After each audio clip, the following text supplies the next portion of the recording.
This is Actionable Strategies. So we try to make it different each time and make it different mostly based upon who's in the room.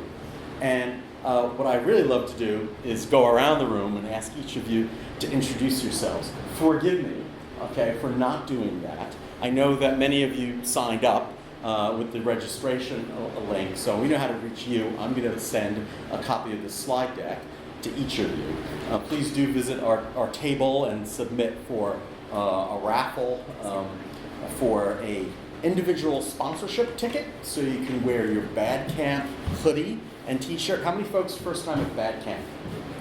Okay, awesome. Well, you may not know, okay, that a hoodie is a sign of real accomplishment in the Bad Camp community. It establishes your street credibility. So do also, if you don't, everyone here, unless you object, is entered to win our raffle. $100 sponsorship that we purchase actually supports the community, supports these bad camps, enables them to continue to do them for free, and you get to wear your bad camp swag like a boss, as well as get an opportunity to win this really neato, personalized Drupalopoly game. So that is to say, we have your information, but we want you to share your information with each other.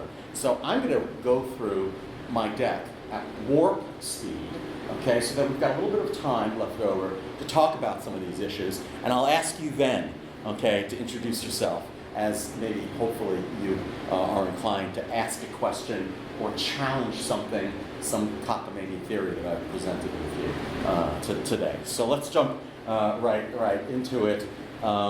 If you haven't checked us out, please do. We are a small organization, but rather large among Drupal organizations.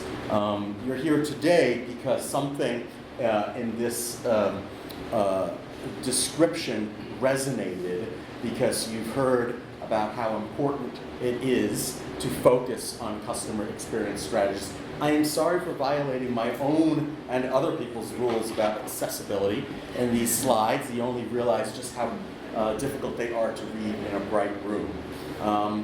But we're here to really focus on these four things, and how we can make a difference by begging for audits, right?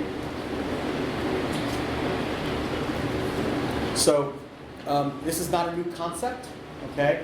Embracing the complex in order to avoid complications later on.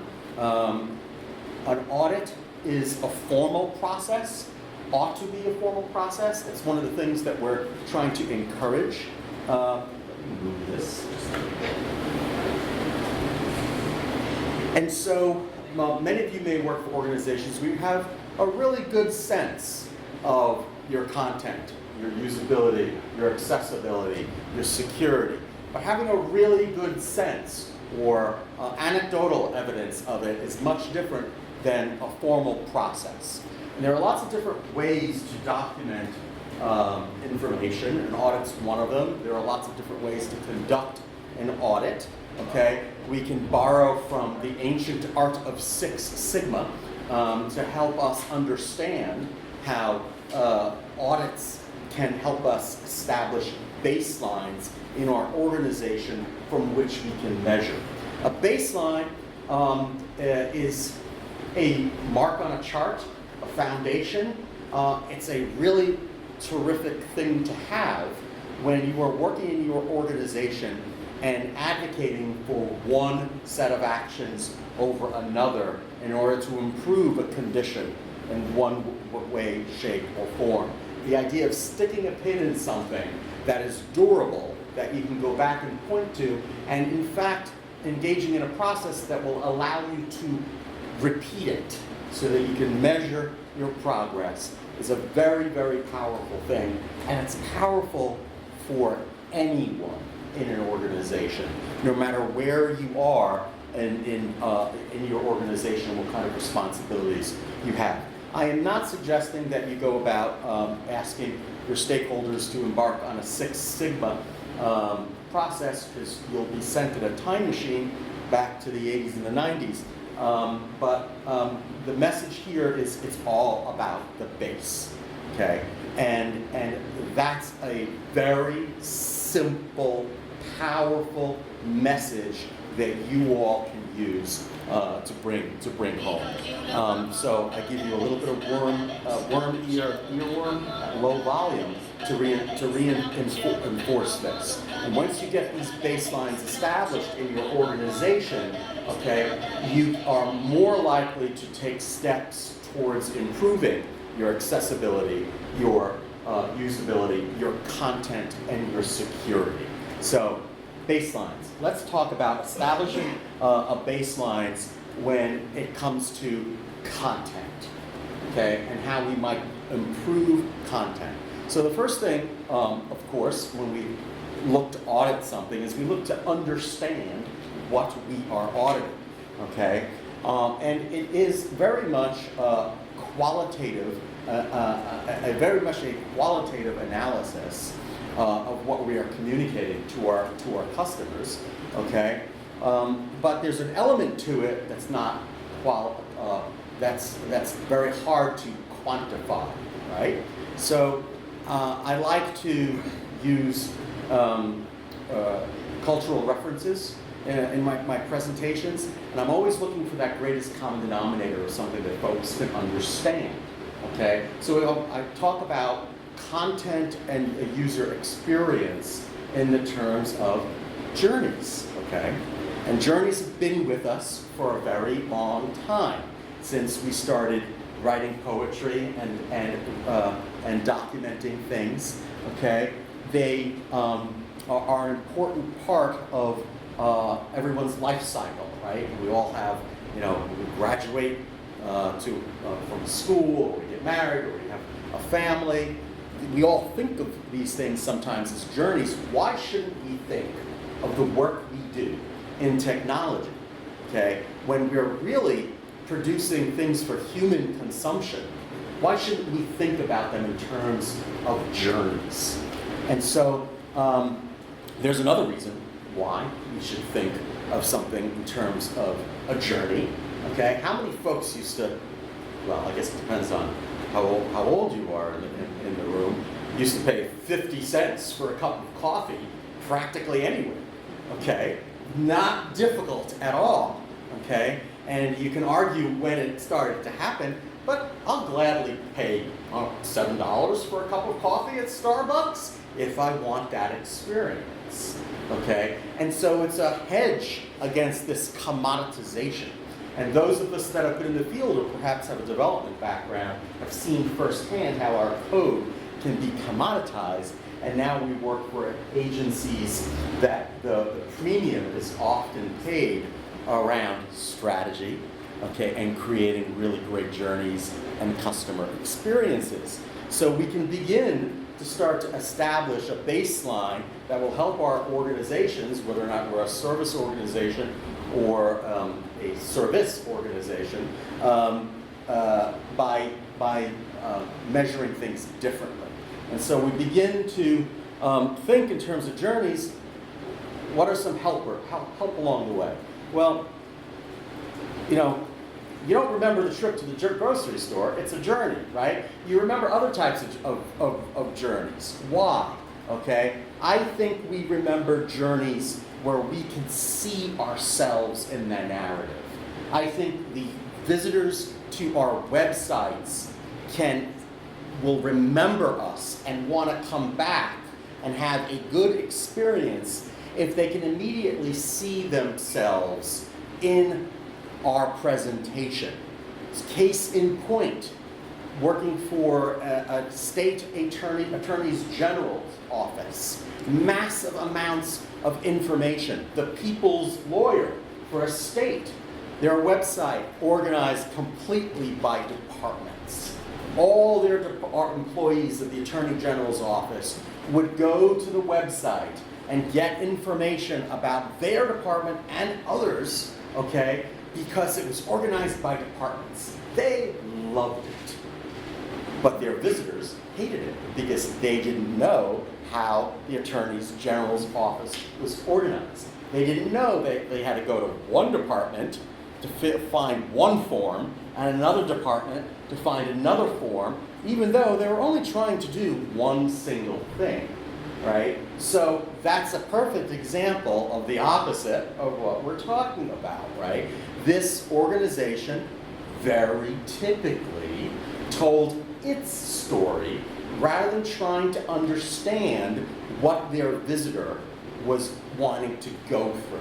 And they could just as easily tell a story about their fantasy, okay, but allow their visitors to find their place in the narrative. By creating simply a user story and surfacing that, making that very apparent on this important public site. And so we remember stories not just when we find ourselves in the narrative, but when they resonate for us, when there's something in particular that they leave us with, that we don't forget. And there are thousands of examples in the movies, okay? How many examples are there in our field where we work? Oh wow, I remember the first time I ever visited that website. It changed my life, okay? Not too many, right? But I would posit that that's actually the goal, that we can get there, okay? We have new media that is responsible for massive changes in all our lives. How many folks binge on Netflix occasionally? What was the equivalent of that 10 years ago, right? Going to the local revival house and watching a marathon session of the Godfather movies back to back. How many revival houses do we have left? So technology obviously is changing our lives all the time. No matter what your website is, okay, you should be looking to change people's lives, to just make them easier, make a difference. We don't remember experiences that don't resonate, that we can't find ourselves in the center of the narrative, okay? This is typical among bad sequels, okay? We remember excellent experiences, but we don't remember bogus experiences, okay? We all know what bad journeys feel like. But it's much more difficult for us to internalize what good experiences feel like. I think good experiences feel like this, okay?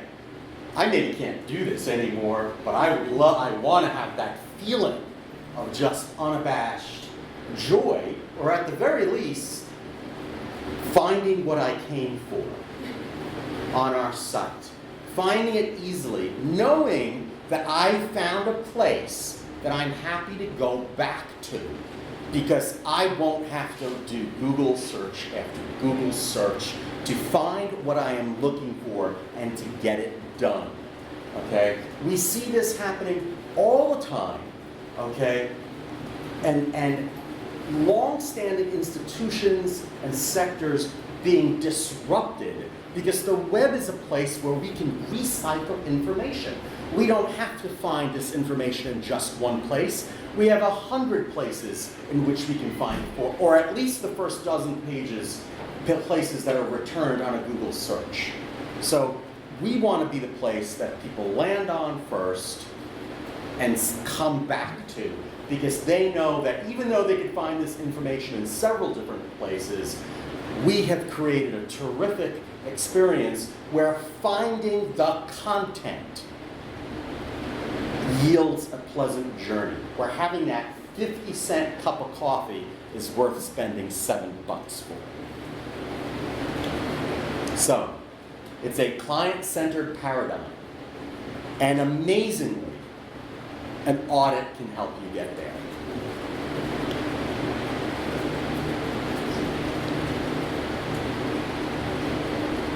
These are some metrics or some points that you can measure for.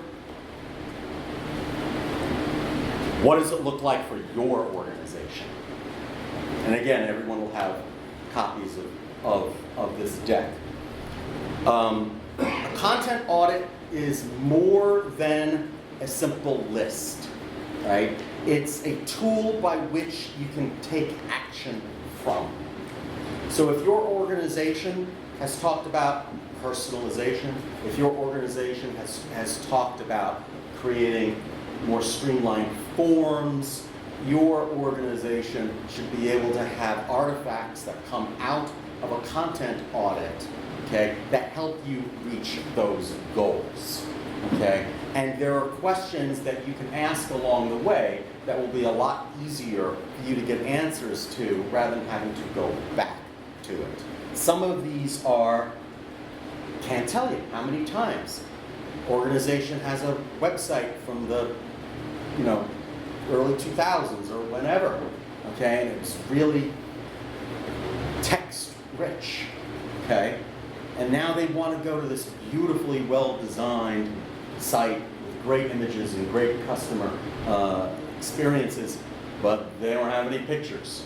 They don't have any images, okay? They're scrambling for royalty-free images. They don't have a photographer. They don't have any way of getting it.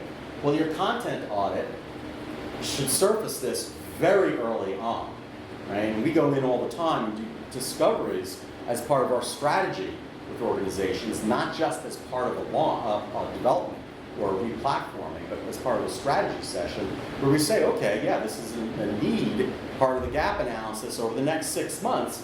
You got to hire, some talent to get you these images, or you have to start, crowdsourcing these images in some way, somehow. So a good audit surfaces all these things. A good audit can also identify whether or not you have a process to raise the bar on the next evaluation. So if you say you're going to audit your content every 12 months, your audit should lay out the process by which you're going to not lose ground during that period. And it can do all of these different things. Because once you establish this baseline, everybody's aware that, hey, we could succeed or we could fail. They're keeping track in a very careful way. So once the audit and the baseline is established, you want to make sure you're making progress and not falling below that baseline. So it immediately raises the bar for everyone in an organization. Stakeholders, architecture, cataloging, all these things in a content audit. Now, stakeholders should not just be the owners or directors of your organization.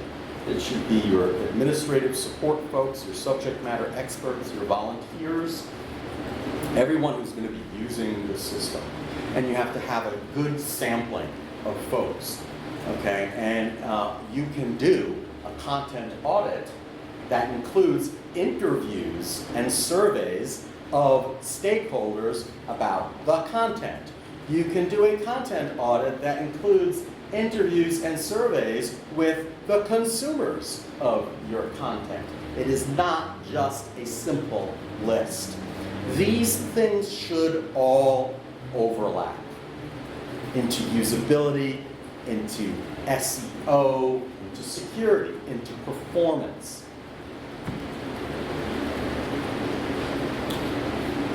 Two typical things that a really good audit should yield is if you chose to go through a personalization process, would you begin to have collected some of the things that you need?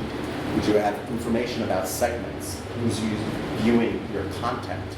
Okay? Would you, very simply, how many people have been in the Drupal verse for a while?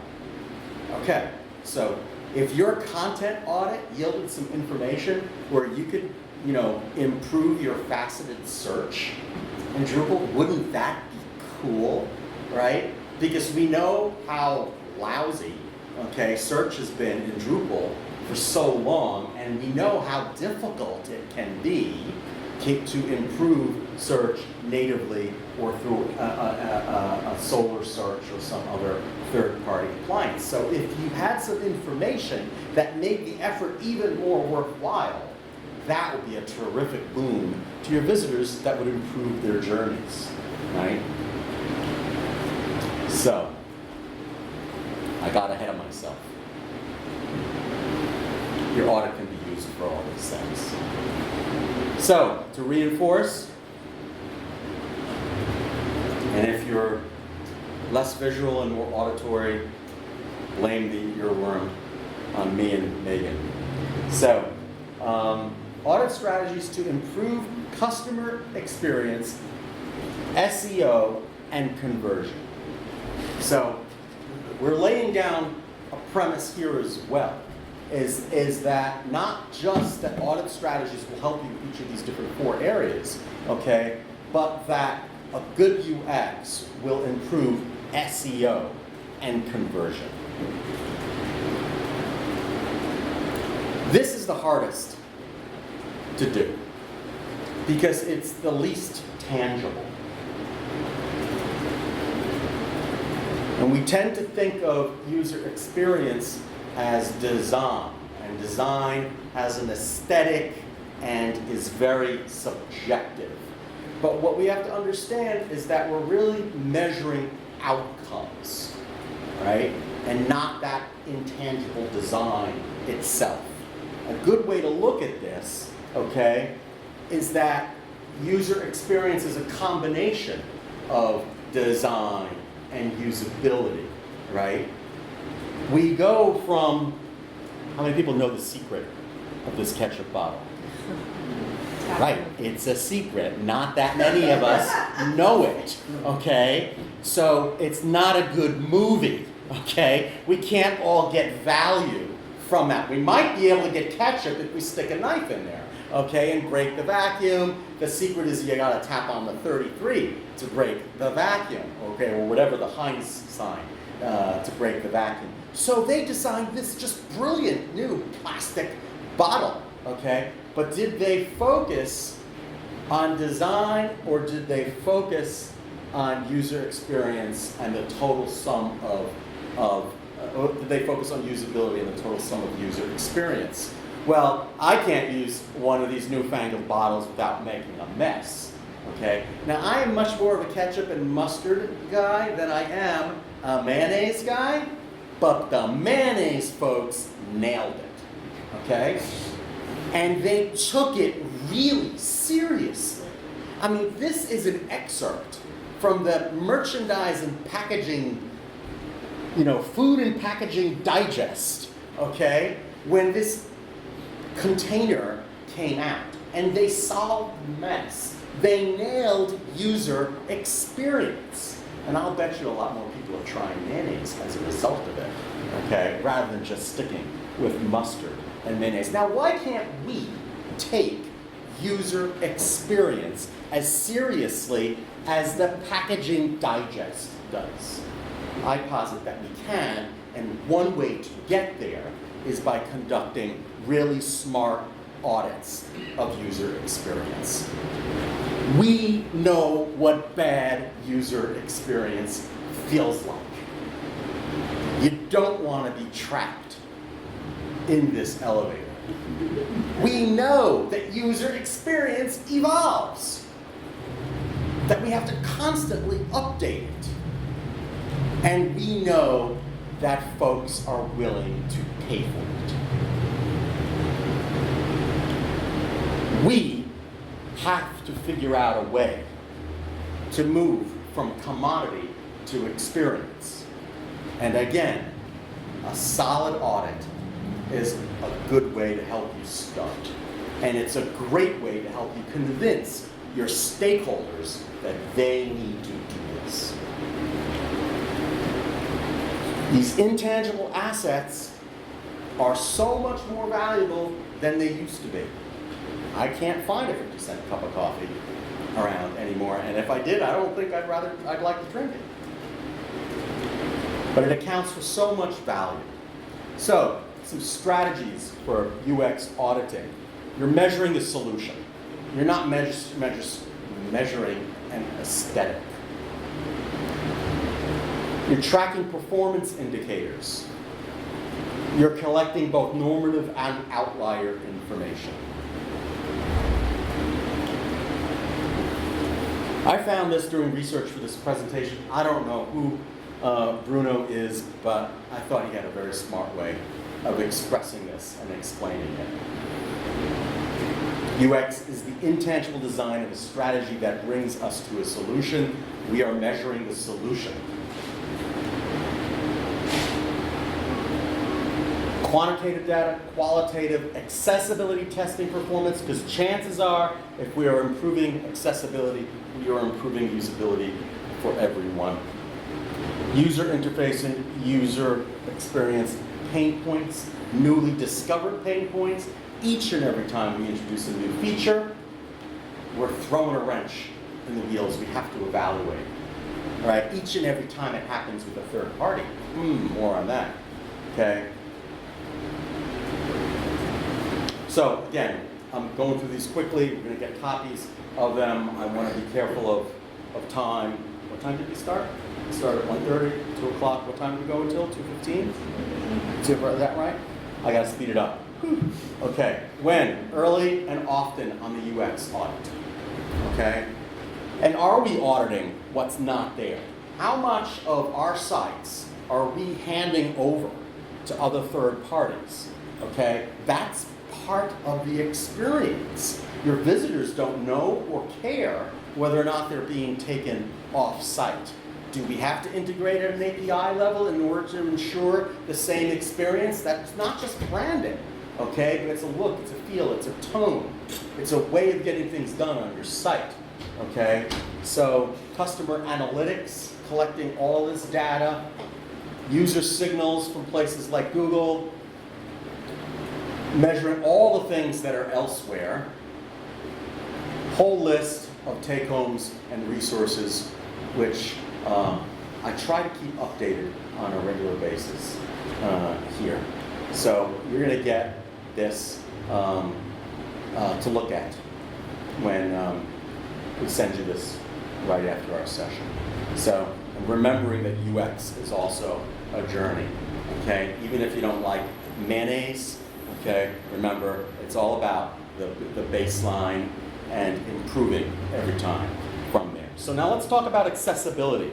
And in particular, okay, what we're throwing down here is that an accessibility audit is a way of taking not just a snapshot, okay, but of getting a moving picture of what accessibility looks like on our properties over time, okay? And so the accessibility audit is very prescriptive. We want it to overlap with our content and our user experience, but we don't want to underemphasize the usability simply because we can be so prescriptive with our accessibility audits. As a good friend of mine, okay, who is completely print disabled and blind as a bat, quote unquote, okay, he will tell you that he works all the time with organizations that have every level of certification, but they still get demand letters because their site is unusable, right? It is the letter of the regulation, or I should say the letter of the guidelines. We're still waiting on the regulation, okay? But the letter of the guidelines, but not the spirit of the guidelines. And so this overlap is essential. It is not a substitute for a careful prescriptive audit, but it's essential. Look what we just started adopting in September, okay? We talk about accessibility, it goes back and forth.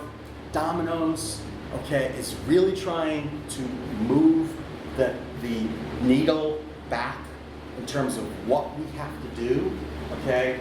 But there are major cultural forces that are at work helping us, forcing us, stick, carrot, to get to a point that goes beyond accessibility compliance into the realm of digital inclusion. And so another way for us all to compete, whether we are vendors or organizations, is to not just improve customer experience, user journeys, our content, but experiences for everyone. And I think these emojis literally speak because of how folks can see themselves in the journey, because of how they can resonate.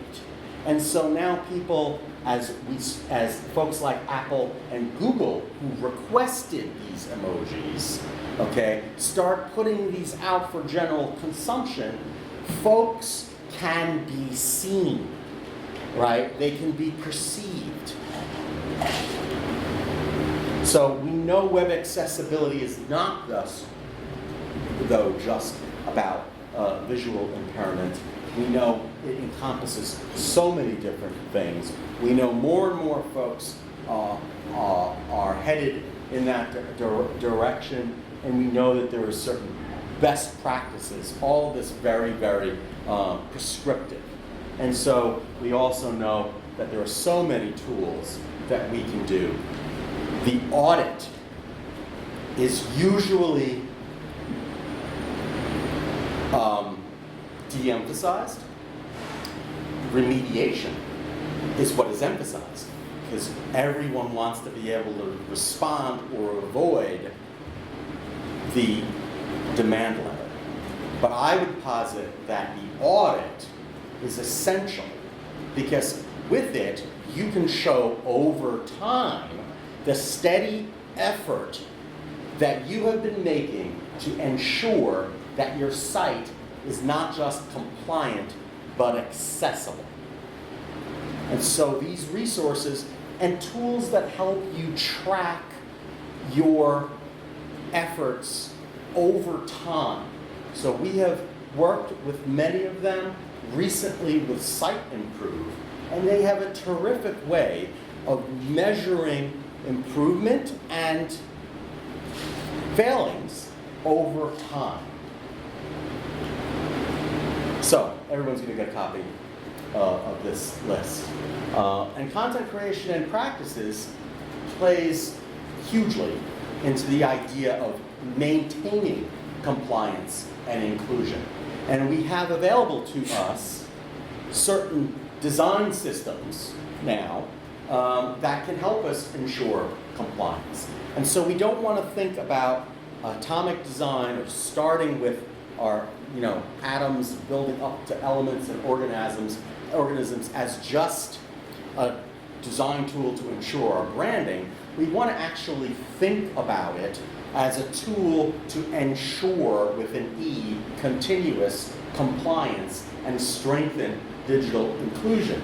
And you can't read it, I'm sorry, hot calling the kettle, but in here, okay, at State University of Albany, project developed with a colleague of mine, they talk about how this Unity framework, okay, an atomic design framework, also helps with accessibility. That it's not just for branding purposes. And I like to call it out, because if they can do it, we can all do it, right? Design systems have to be very customized, to our different organizations' needs. We don't want to create systems that are overly complex that we can't support, but they can support a lot of other things. And so if you're not familiar about it, by all means, there are ways to get familiar about it. And again, all about the baseline. So security. In the last couple of, I'm going to move through it very, very, very quickly. I still want to allow some time for questions. We have bad neighborhoods on the internet, okay? And unlike bad neighborhoods in real life, okay, there's really no reason. There's no reason for it, right? not heavy social issues that we struggle with, okay? They're really much easier to control. The bad neighborhoods on the internet are the ones that don't make us feel safe. They don't secure our data. They don't value our presence, okay? And the security audit is something that we might think should be opaque to our users, okay? I would posit that it should not be opaque. I would suggest that depending upon your industry, you should either put it in very clear lettering as a footnote, or put it way up top, okay, in your organization's site as saying, we have taken the following steps to make sure that while you are on our property, your data is safe and secure and private. Okay, and by the way, we have sessions on all of these that I occasionally give and that are recorded where we talk about each of these in much more detail. We have one on performance. But I want you to think about security maybe a little bit differently. Okay, as we don't always think about security as being our responsibility, okay, but in fact, it truly is. And I want you to think about this from a personal level, okay, because we hear about breaches, famous breaches, but what we don't understand is that a breach is just the beginning of the bad news, right? Why do people breach? Why do they invade, right? Why do they hack? They want to do stuff with our information, okay? And so when a site like Amazon or the government or the pension funds, they get hacked, okay? We in the tech field, wow, they got hacked. What did they do to protect themselves? There's so much emphasis on that. But hey, that's just the beginning of the problem, okay? It's all the things that are going to happen once they got breached. And effectively, there are things that we can be doing to mitigate a breach if it happens, in terms of how we've stored and coded our data.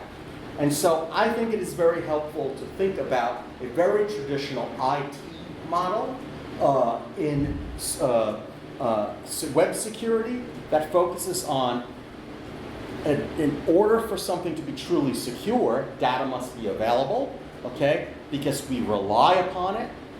It must be correct, okay? And it must be private. So we want to be able to think about uptime on our sites as part of a security issue.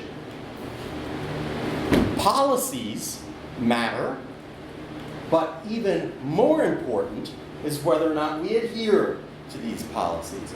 Who's responsible for more breaches than any other organization? 3M. 3M. You know the people that make the yellow Post-its? Because the urban legends have some truth to them, okay? Many of the breaches that occur because a policy procedure was not followed. And we can have the most secure bank in the world, but if the last person out doesn't lock the door, okay, or puts the Post-it up there, then we have a problem. So I give these to you not because I'm preaching to the choir, but so that you can share and make the case for a proper security audit in your organization.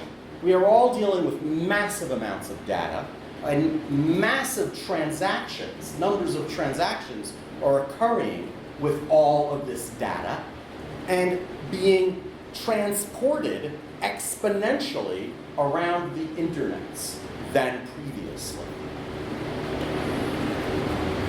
And the footnote on this explains which of these breaches were policy breaches and which of them were procedural breaches. And a good number of them were procedural, as in that 3M sticky, the passwords written up on a bulletin board.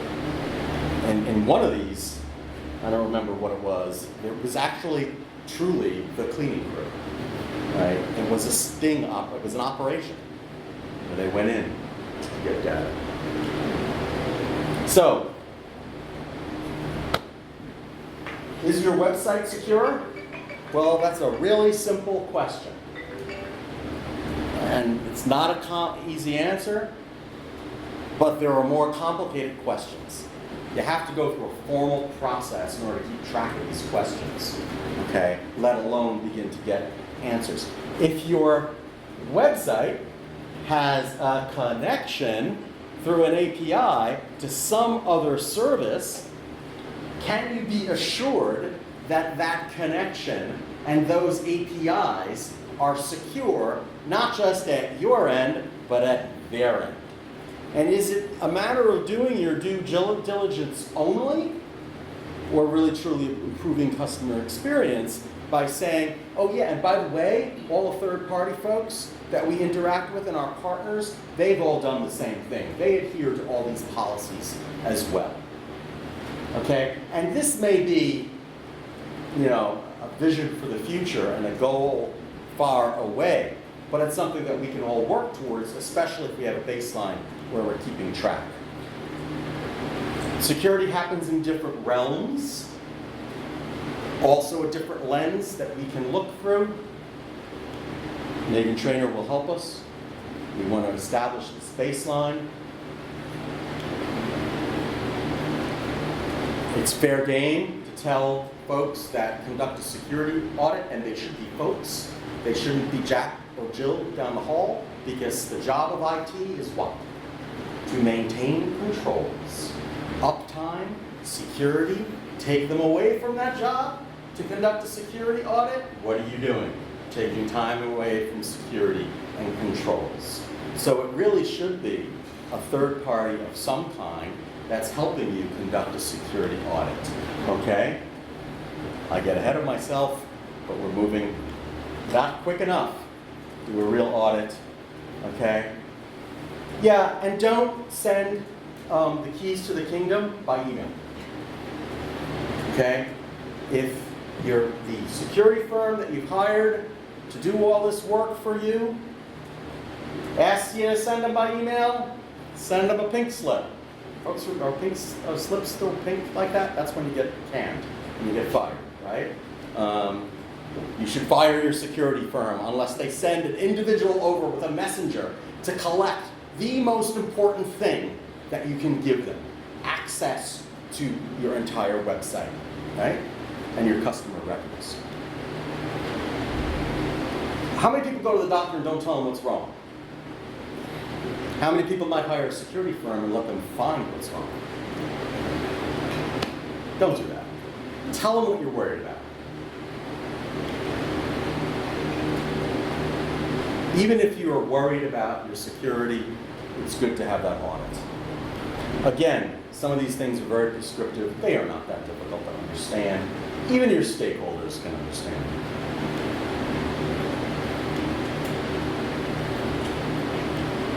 Don't fear the audit.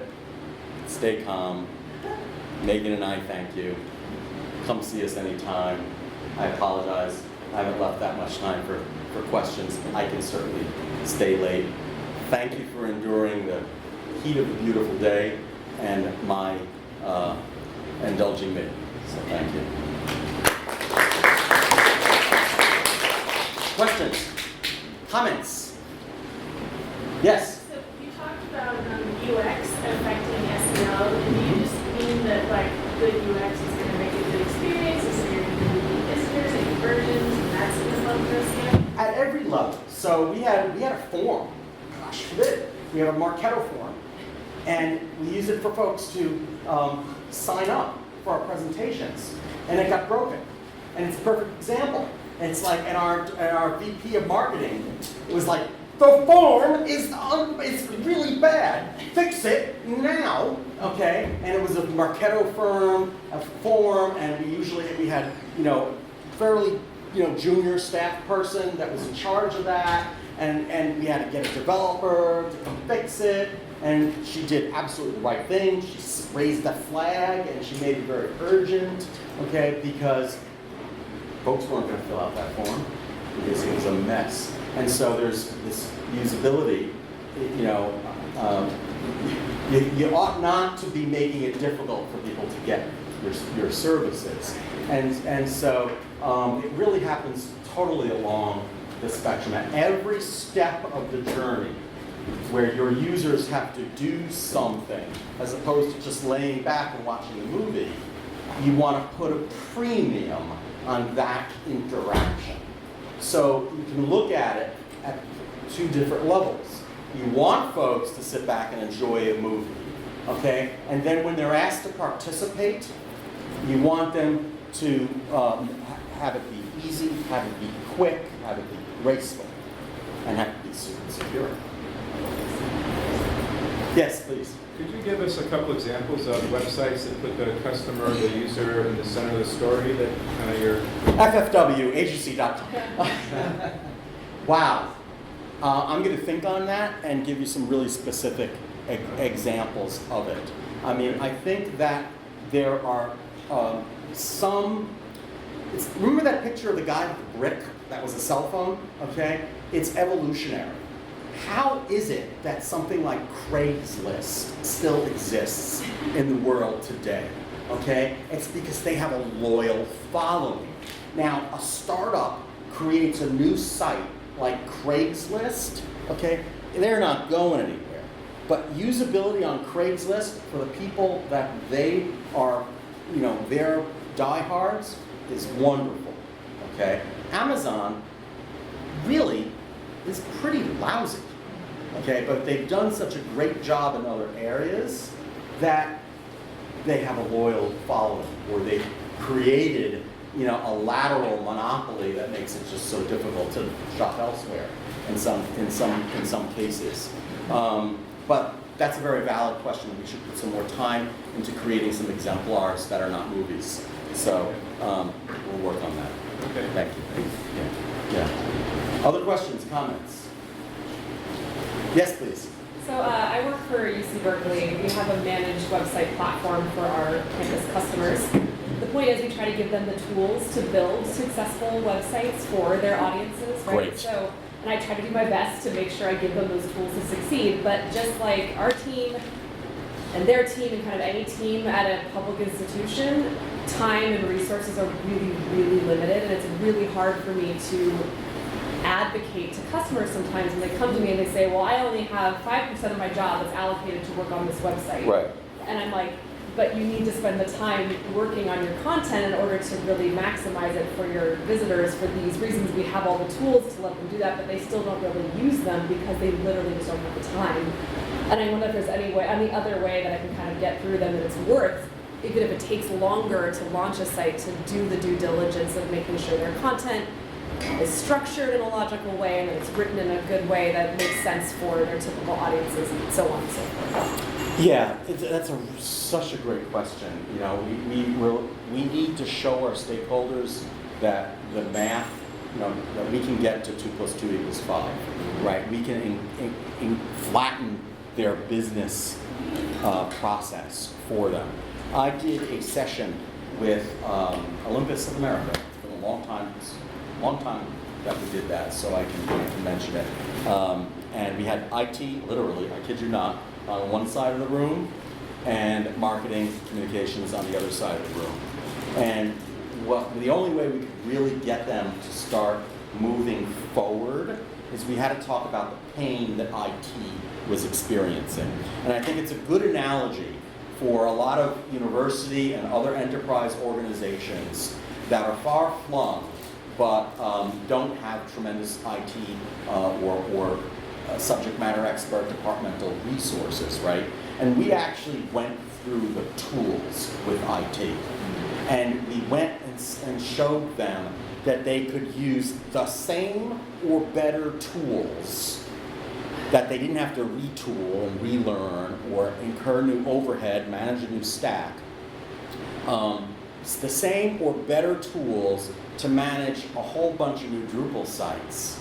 Okay, they wouldn't have to completely retool to meet marketing needs. In fact, they could replace some of their old tools with free, new tools that would make their work easier. So one of the things that we say all the time to people is, You want better accessibility? Oh, we can't do that. We don't have the resources, we don't have the time, we don't have the money for a license, for Adobe, what have you. Fine. Don't make PDFs anymore. Okay? And your entire organization has such an emphasis, okay? Replace Microsoft Word, okay, with Drupal, okay? Have folks natively enter data. We think about content and we think about information. We don't think enough about data. If you can get them to understand that if they can think of what they're doing as part of a data structure, you can handle it in a much more efficient way so that now they can enter something once. They don't have to create a new PDF from it. They don't have to incur licensing fees, which they ought to be incurring if they're a university, as opposed to doing something on the slide. They don't have to use Google Docs, which are not accessible.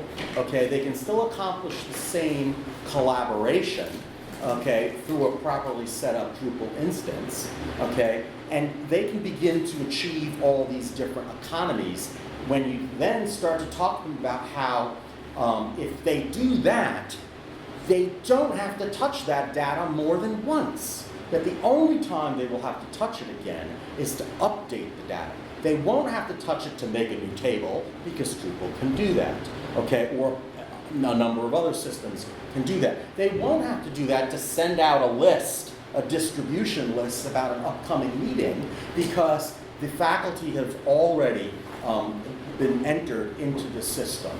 Okay, the event has already been properly qualified in terms of date fields and happenings and locations, and so I think it's a bottom line dollar issue that we can win on. And when folks start to think, oh, we're do-gooders, right?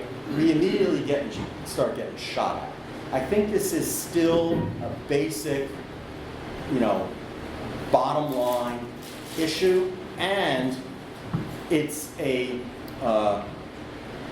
do or die issue. Because, and here's something where if you're in a bigger institution, sometimes the dollars and cents thing doesn't resonate because budgets are so static. But what I say to people all the time is there are 100-year-old institutions. Thomas Cook, okay, recently, okay, in the UK as an example, okay, there are 100-year-old organizations that are getting shot down constantly by an age of disruption, okay? And if those organizations don't improve their customer experience and easy access, then they're not going to be here for very long. And the news pages are littered with examples like that. So I would go at it from a barbell kind of way, trying to convince people, and it really is evangelism. And that's why a lot of this is use the audit to convince people. Thank you. Thank you. I hope it's helpful. I know we have to make some